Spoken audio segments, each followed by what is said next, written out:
আমরা এই মুহূর্তে এনবিটিভির ক্যামেরায় কথা বলতে চলেছি এসডিপিআইয়ের সাধারণ সম্পাদক হাকিকুল ইসলাম।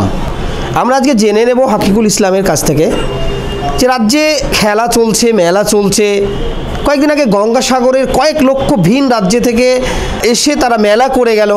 সেই সঙ্গে আমরা দেখছি যে বিভিন্ন বার, রেস্তোরাঁ, ট্রেন, বাস সমস্ত কিছু সচল এবং খোলা আছে।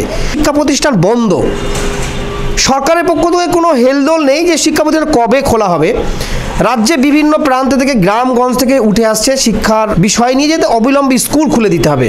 বিশেষ করে ছাত্ররাও তারা পথে নেমেছে, শিশুরাও পথে নেমেছে, আমরা স্কুলে যেতে চাই। এ বিষয়ে আপনার কি পদক্ষেপ, আপনাদের পার্টির পক্ষ থেকে কি পদক্ষেপ নিচ্ছেন জানাবেন। আমরা সরকারের কাছে লিখিত আকারে আবেদন পেশ করেছি যে সরকার অতি অবিলম্বে যেন স্কুলগুলোকে চালু করে, বিশেষ করে স্কুল, কলেজ অ্যান্ড ইউনিভার্সিটি যেন চালু হয়। আমরা দেখেছি গত 18 তারিখে পশ্চিমবঙ্গের একমাত্র প্রধান শিক্ষক এবং প্রধান শিক্ষিকাদের যে সংগঠন advance society for headmaster and হেডমিস্ট্রেসদের যে অর্গানাইজেশন, সেই অর্গানাইজেশনের পক্ষ থেকে পশ্চিমবঙ্গ সরকারের কাছে তারা লিখিত আবেদন করেছে।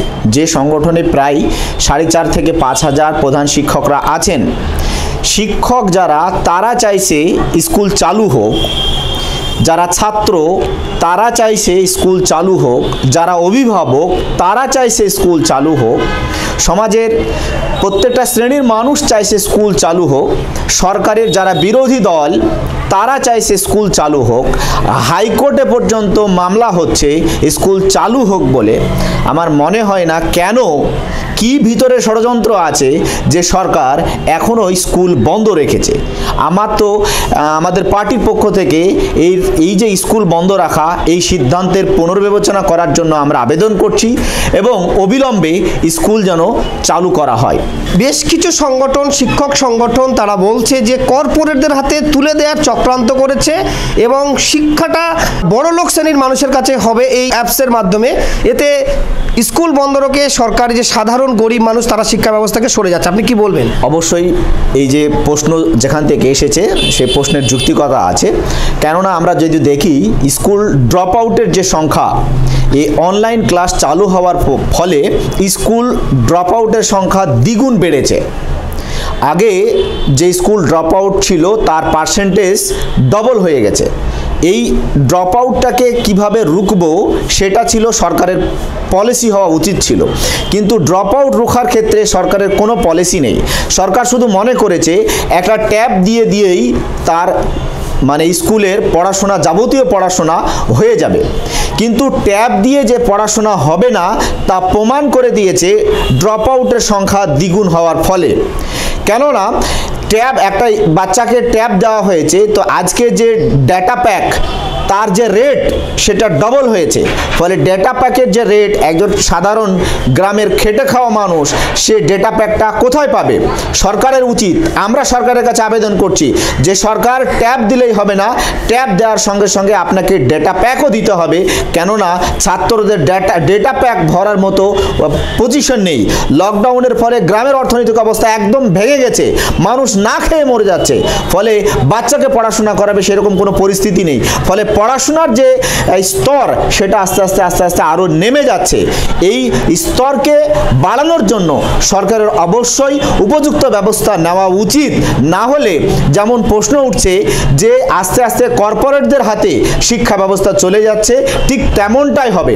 যারা অর্থনৈতিক দিক থেকে মজবুত আছে, যাদের ইকোনমিক্যাল পাওয়ার মজবুত আছে, তারা তাদের স্টুডেন্টদের প্রাইভেটে টিউশন করাচ্ছে, প্রাইভেট স্কুলে পড়াশোনা করাচ্ছে, গোপনে তারা বড় বড় জায়গায় ভর্তি করাতে পারবে। 1 বছরের যে ঘাটতি সেটা তারা অন্য বছর তুলে নিতে পারবে। কিন্তু যারা গরিব অসহায় স্টুডেন্ট তারা সেই ঘাটতিটাকে তুলে নিতে পারবে না। ফলে গরিবদের মধ্যে ডেভেলপমেন্টের জন্য শিক্ষার যে স্তর সেটাকে আরও বাড়াতে হবে।